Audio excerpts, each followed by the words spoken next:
Marsha Lee, and I live in Detroit. My world here, we focus on the re-evolution of ourselves and our world. My calling is to love God, my neighbor, and myself.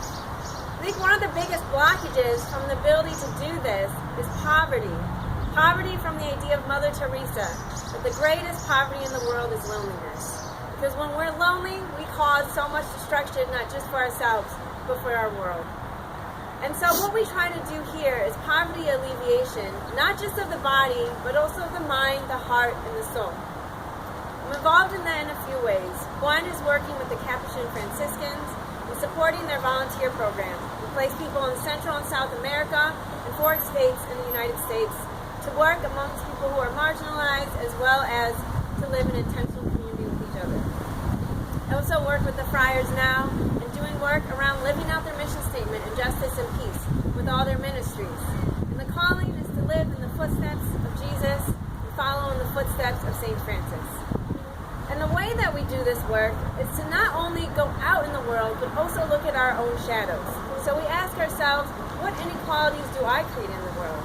And not just feed people when they're hungry in the immediate, but ask why they're hungry and how to address these systemic issues.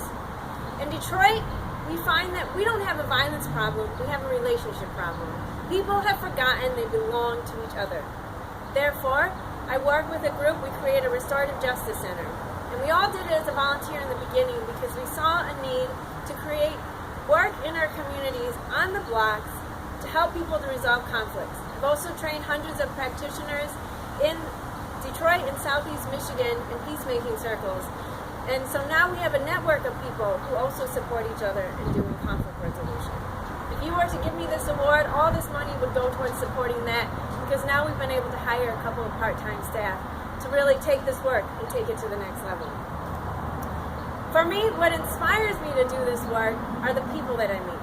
From the person at the soup kitchen who says to me, God is good all the time, to the family that we were able to bring them, the community, and the police together when the police were not processing the rape kits when their daughter was raped. And the police apologized and said they would change things. So in these small ways, we inspire each other. And I am able to face my own loneliness. And all of us together become a community of love, to follow through with the love of God, and in that way, create the more just and compassionate world.